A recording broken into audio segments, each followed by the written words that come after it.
Oh, hello. Oh, oh my goodness. Hello, everybody. What's up, everybody?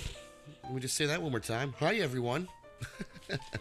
Sorry, probably should have got myself situated before I started this freaking thing. Oh, man. Hello, my trigger happy friends. Guess we're past the time for formality. Dudes, I've been sick lately. Like, weirdly sick since, like, right after Christmas. I don't know if you guys can tell. Pretty much since I dropped my very first Ghostbusters video, I've had, like, a very raspy, very tired voice. And I've had this ear infection, man. And it's really messed with my brain and my body. and on top of that, me being a singer, I have to be careful.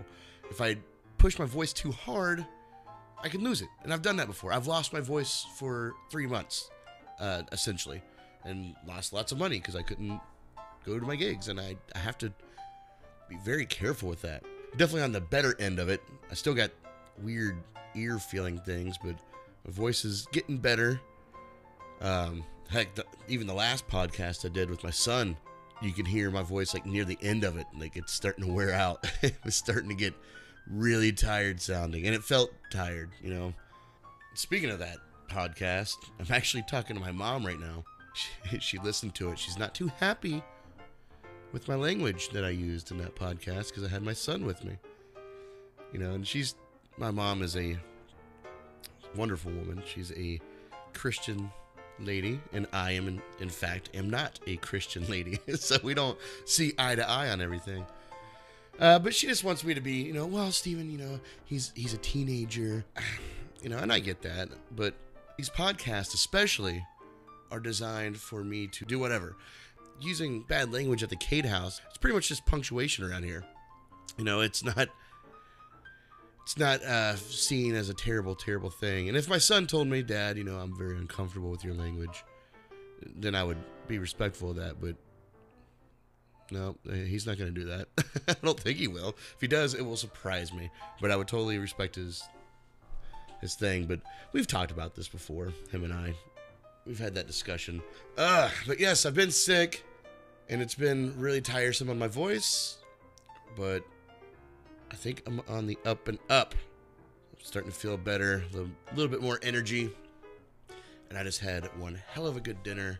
I made myself, make everything at home here.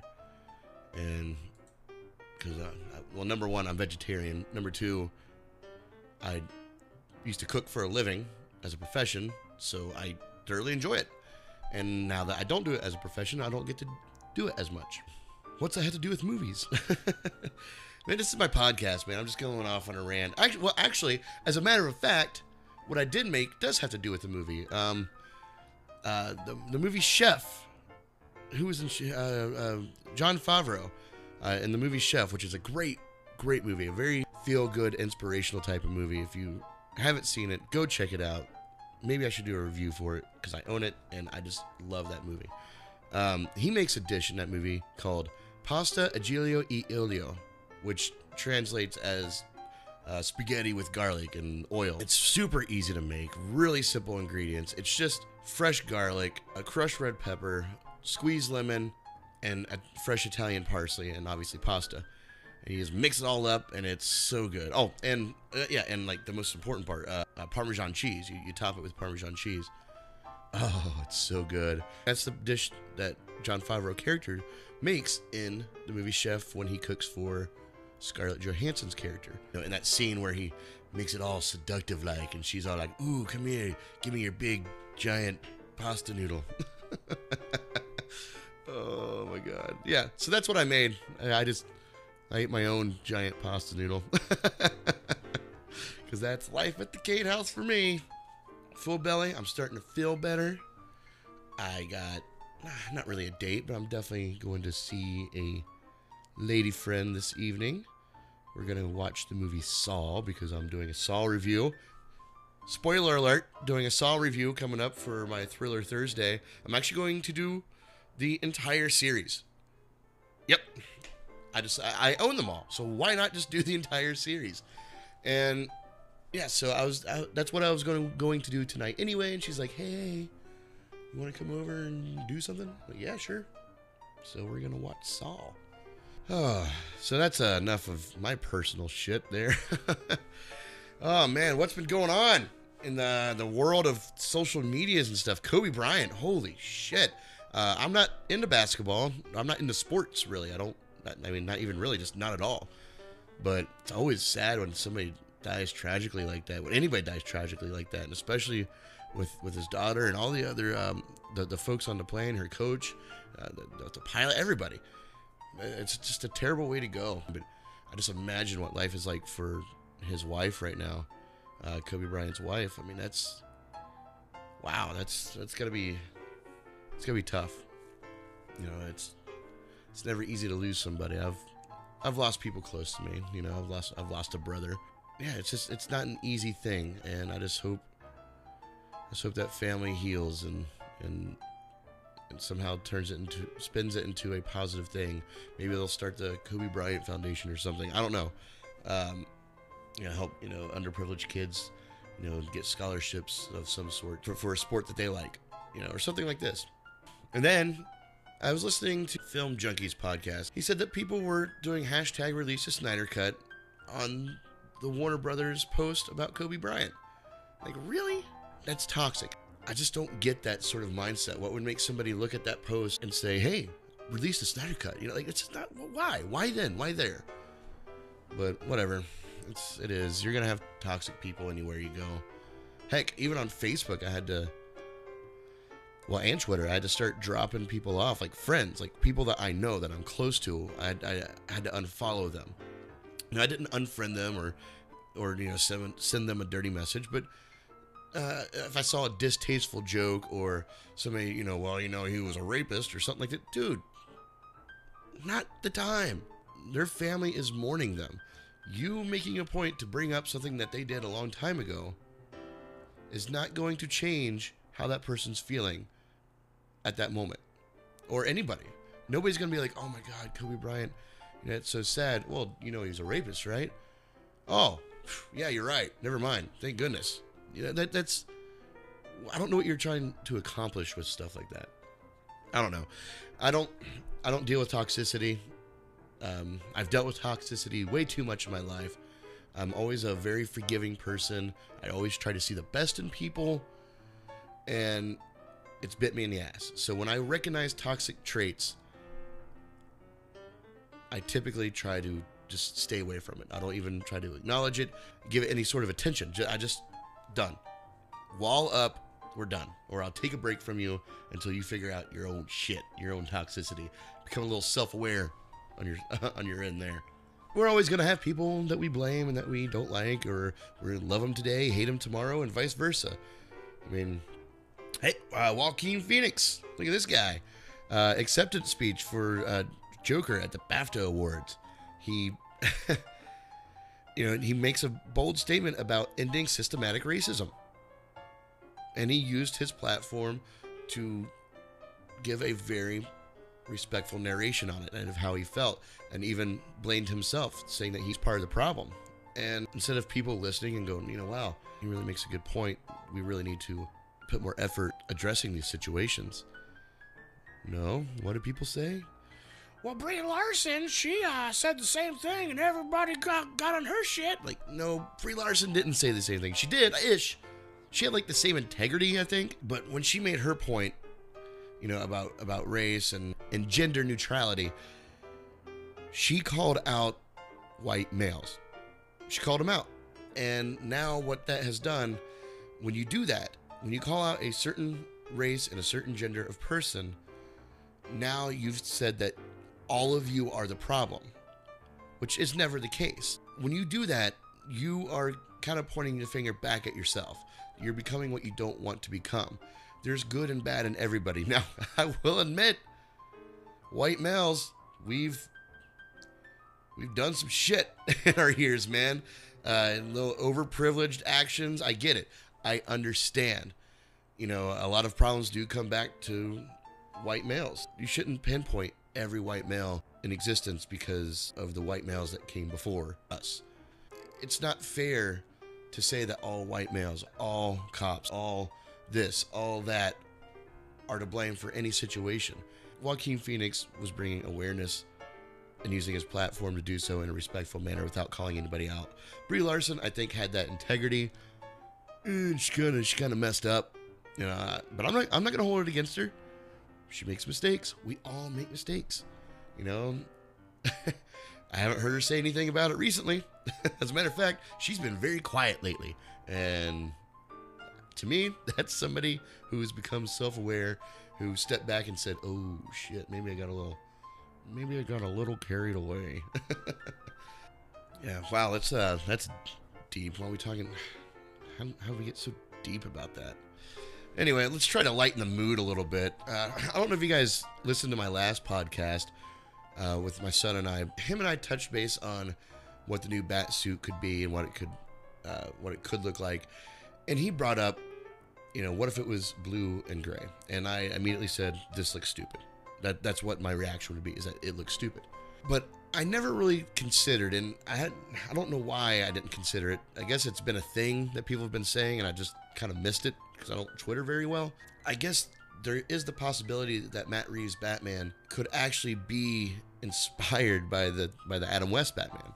And if that's the case, I would be more comfortable with the gray and blue suit in that atmosphere, in that sort of satire. Me not liking that color of suit was more of a, if this is supposed to be a serious movie of The Dark Knight, that's when I would not want the blue and gray suit. But if they did a Adam West inspired Batman, I could get on board with the blue and gray suit. And actually, now that I've thought about it a little bit more, it would be kind of refreshing to take a breather with Batman a little bit. We still have Ben Affleck's Batman out there somewhere. That could still be a thing, guys. I know he said he won't come back, or I don't know if he said that, but it's been known or, highly understood that he won't come back. But hey, he could still come back. I have faith. If the stars are aligned, he will. And that was a very deep and brooding Batman. One of my favorite Batman. You know what? If this Matt Reeves Batman takes a more campier route or a lighter tone inspiration from the Adam West Batman, then you know what? We could use that. We could definitely use that sort of satire and keep Ben Affleck's Batman around, because we want the Batman who's going to, you know what? I'm going to throw a batarang at you and it might just hit you in the face. Why? Because don't piss me off. I'm that kind of Batman. I would feel pretty safe with that Batman protecting me. Adam West Batman? I don't know. I mean, some days you just can't get rid of a bomb,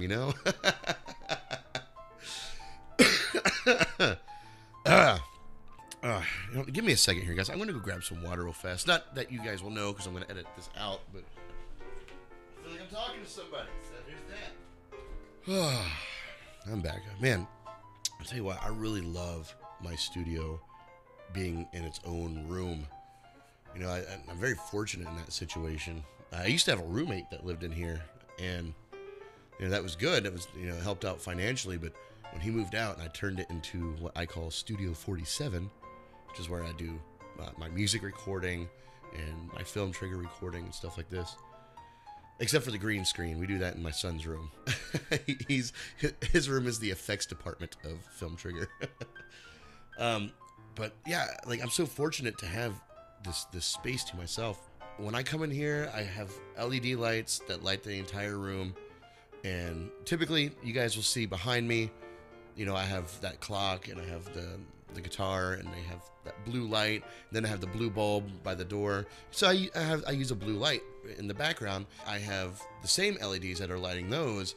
I have more in front of me, which I have to a white, just a regular white light. But when I do the podcast, I actually have the background colors red, and I have the lights in front of me a very warm, like candlelight orange, if you will, or yellow. Just very relaxing. It's my space. It's my space. And I'm very fortunate to have it. But I also, relatively live alone. So I'm sure if I, had a significant other or something like that, I don't know, the space might become smaller. Actually, when my roommate was here and staying in this room, I had my whole desk, my whole computer setup out in my living room. It's very congested, but yeah, I get it. So not having it and then now having it, I'm very appreciative of it. Man, what's going on in movies? So X-Men New Mutants, that's a thing that's gonna happen still, right? What a weird situation that is. Here's my question. What if it comes out and it's a blockbuster? Not that I have high hopes for a 20th Century Fox mind-blowing X-Men movie. They're very far and few between, but they do have them. And it's usually when they go against the grain, usually when they try something new, they end up, you know, being very successful, making something that everybody loves. You know, like Logan, Days of Future Past. When Days of Future Past, I think that was like the leader of the prequel, sequel, reboot sort of thing. You know, like, hey, we can have a totally different cast, change the stories completely up, and still have it be canon, because fuck you, we're Fox. You know, and this New Mutants, it being a horror genre, you know, that could really work. That could really, really work. So what if that comes out and it is successful? What now? Is Disney just gonna forget it? Just let it go?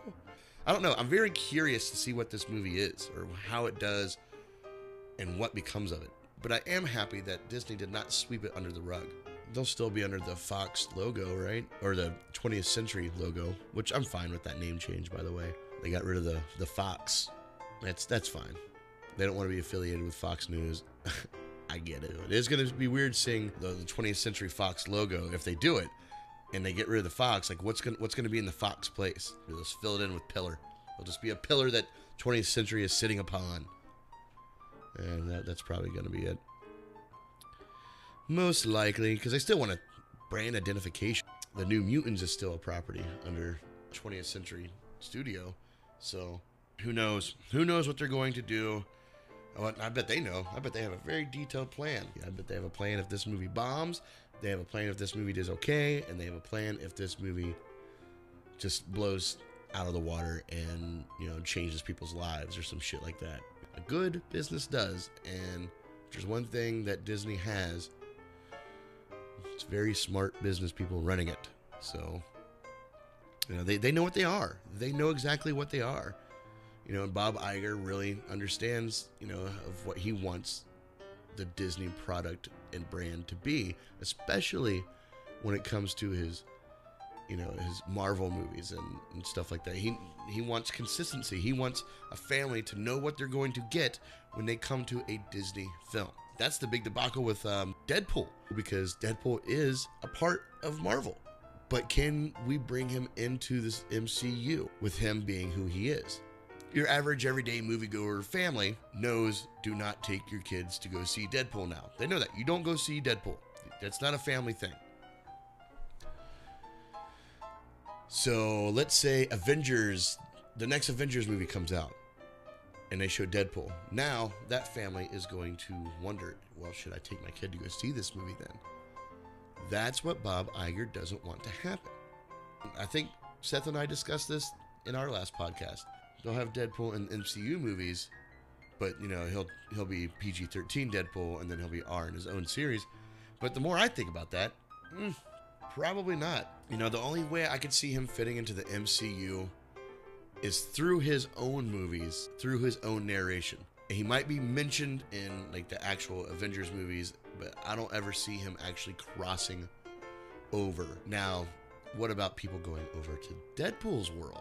Going into his radar films, like, let's say Spider-Man, you know, let's say Tom Holland's Spider-Man wants to go be in a Deadpool movie, minus all the Sony debacle, you know, all that aside.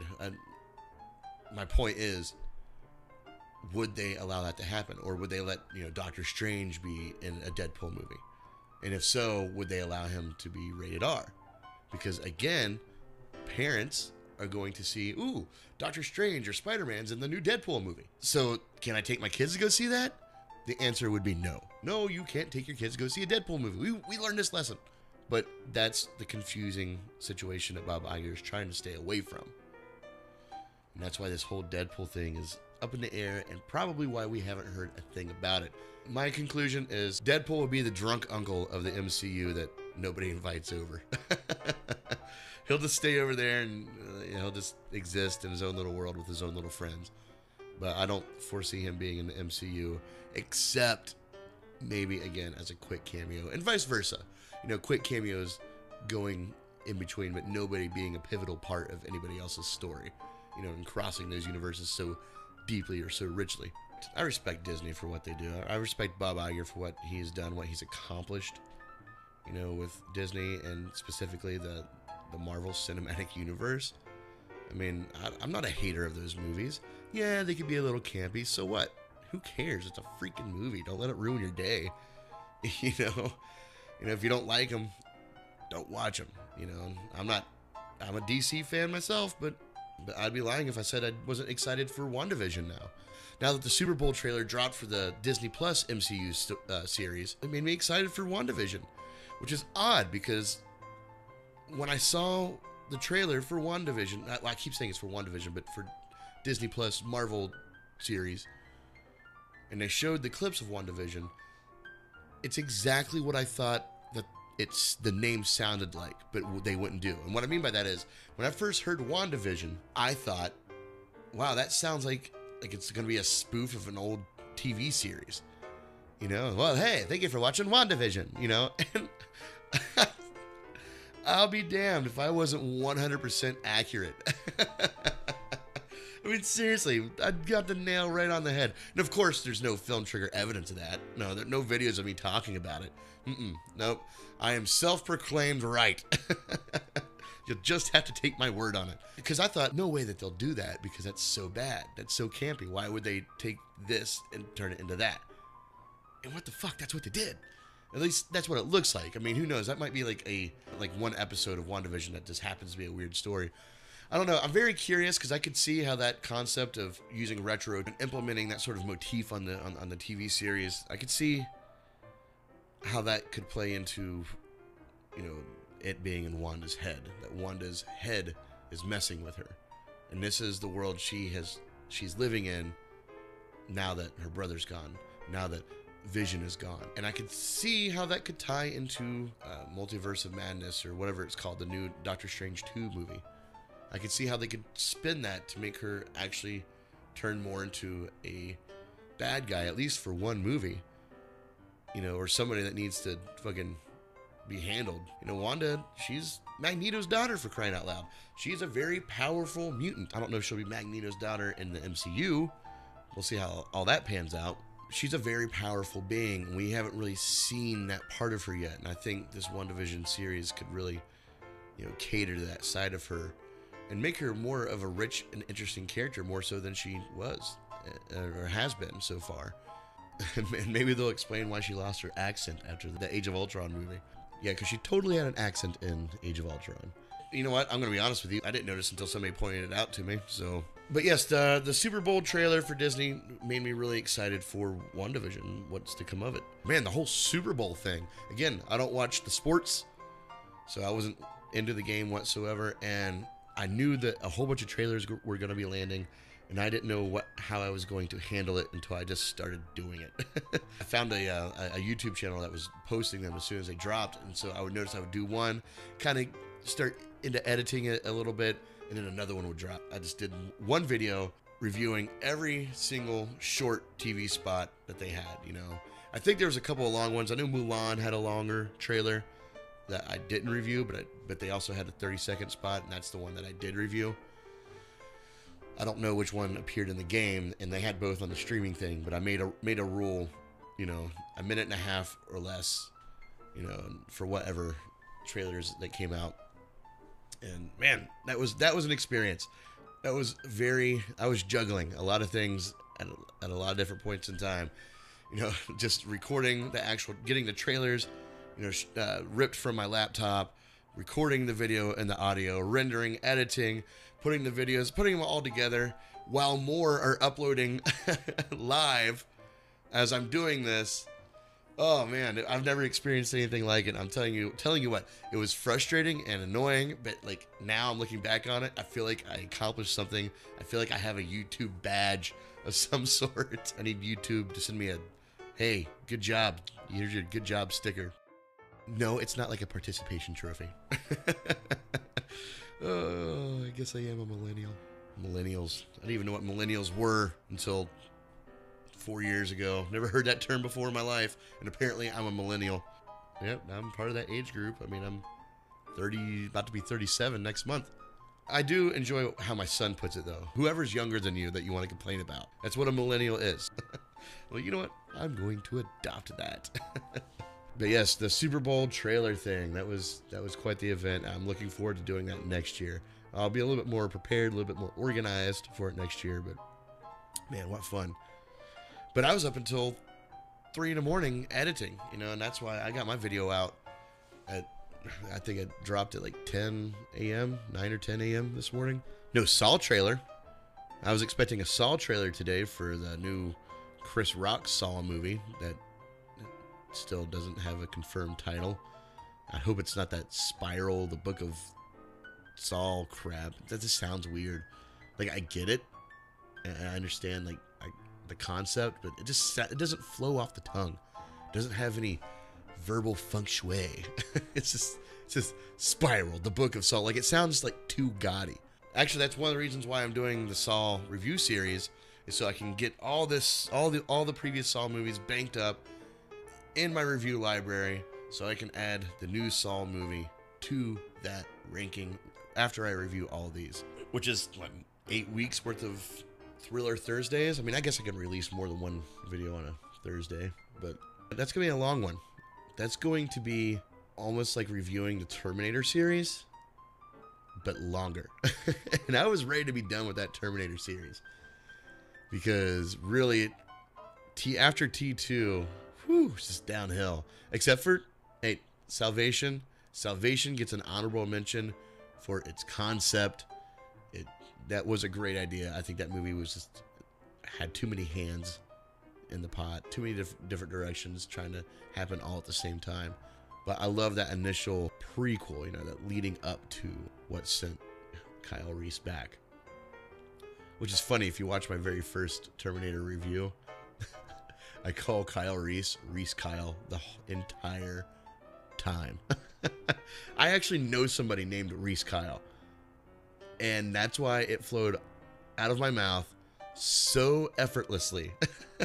Didn't even notice I'd been calling him Reese Kyle during that entire first Terminator 1 review, which I did with Chris Durbin over at the channel Durbania, and I'm beginning to wonder why he didn't tell me. I wonder how many other weird-ass shit my other YouTube friends have seen me do. Come on, guys. Let me know what's going on. Dear Lord. Don't leave me hanging. But it's there. It is what it is. I mean, that's the transparency of YouTube. You know, if you leave the videos up the way you originally did them, that's what's awesome. You can see the evolution of a YouTuber. But yes, Saw review series is going to be a long one, because I know there's some... I know after, like, probably about the third one, it's going to be very repetitive. You can only do those cut shots and, you know, the strobe light and the intense music. You can only do that for so many movies. Like, and there's 8 of them. But I am so curious about this Chris Rock one. Conceptually, bringing a comedian in to do something like this, that's what catches my attention. That's what makes me think, good, new life is going to be breathed into this franchise. That's what it needs. That's what's got me excited about it. What's got me concerned is that it's Chris Rock. You know, it's Chris Rock. I don't think he can co-sign this movie, you know, to make me feel good about it until I at least see some evidence, a trailer or something to make me go, okay, well, there's the tone, there's this. I mean, Chris Rock said he was going to have just a little bit of humor. What's a little bit of humor to Chris Rock? You know, what's a little bit of humor to somebody who has spent 30 years of doing comedy? What's a little bit of humor mean to that person? I know a little bit of humor to me is a lot more than a normal person, because I like to fucking make jokes. I like to kid around about shit. So I can only imagine what a professional comedian means when they say, with just a little bit of humor. What's that translate to you there, Chris? Scary movie, you know, Saw edition. That's not what I want. I want a freaking Saw movie with a different look on it, through a different lens. And I hope Chris Rock impresses me. I hope he comes through. You know, not with just when it was just his idea. I was behind it 100%. I was like, good. This guy has a thing that he wants to say. He has a contribution he wants to make to the Saw series. But when I heard he was going to star in it, that's when I started thinking, oh, shit. I don't want everything I know about Chris Rock to be in this movie. I want everything I don't know about Chris Rock to be in this movie. I want a side I haven't seen of Chris Rock yet. You know? I mean, he's a creative dude. I respect him. His comedy is on point. He talks about some deep shit. He does talk about some very important things, and he puts a comedic twist to it. You know, he does have that sort of mind. But how is he going to translate that into a horror movie?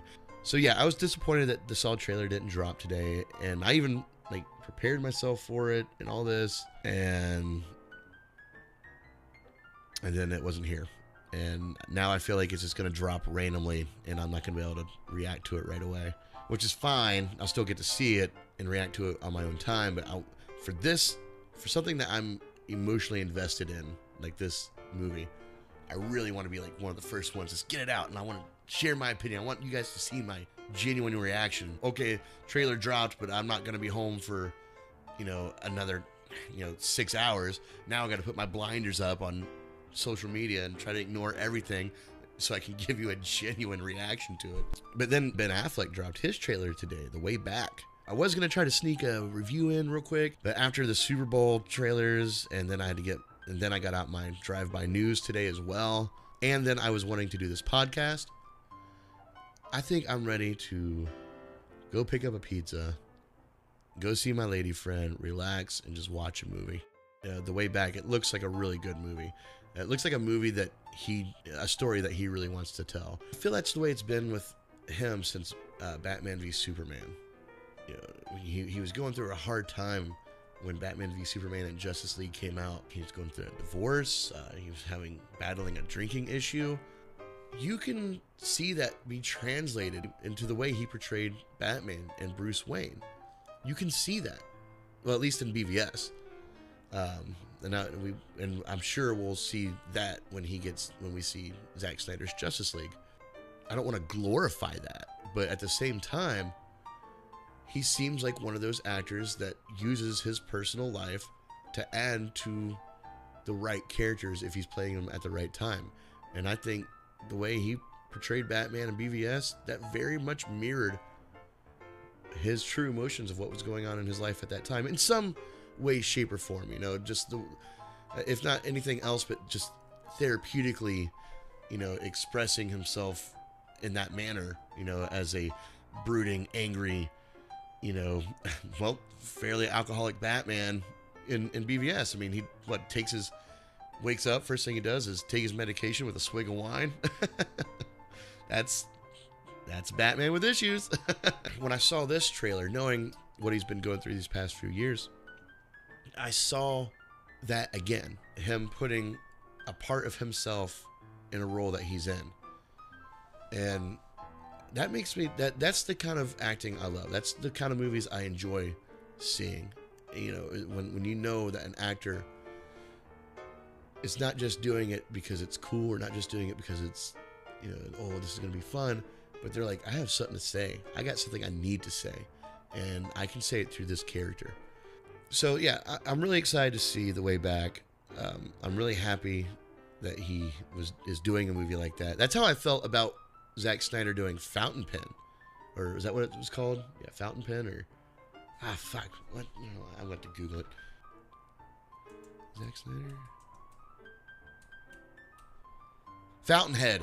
That's it, Fountainhead. Jeez, and Fountainhead is an adaptation about an architect who made the choice to struggle rather than compromise his artistic vision. Zack Snyder doing Fountainhead was one of those therapeutic things. But I guess they didn't do it. But that's how I felt about Fountainhead. It's the same way I feel about Ben Affleck, doing The Way Back. I need to do this movie. I need to do it. I need to do it for my soul. I need to do it because I just went through this and I fully understand it. That's amazing. I don't know. Maybe Zach will do Fountainhead eventually. I don't know the story of what happened or why not or all this stuff. But yep. All right, guys. I think that is it for me today. I'm gonna take off. I'm getting messaged by my lady here. Yeah, I think I'm gonna go just have a nice, relaxing night watching a movie and chill out. So, all right, guys. Stretching. Hold on. Talk to me in the comments, please. Let me know what's going on in your world. Ask me some questions. I'm still toying around with the idea of, taking another page from Film Junkie's book, which I gotta be careful. But I don't want to just copy and paste his idea. But goddamn, he's so goddamn smart. But I'm thinking about taking, another page from his book and putting a hashtag. I don't know. Ask Film Trigger or something like that. I don't know. If I did have a hashtag that you could go on Twitter and hashtag, and that's how I would receive questions that I could answer on a podcast, what could I call it? Help me out with that. Yeah. Thank you guys so much for listening to my bullshit. Keep talking to me in the comments. I'm pretty active down there. So, yeah. Like, subscribe, share. And I have a new Patreon. Yeah. I'm doing a big boy YouTube thing. Big boy YouTuber. That'll be down in the description if you want to help me out and help out the channel. That would be great. Thank you guys so much for listening. Stay trigger happy, my friends. Peace.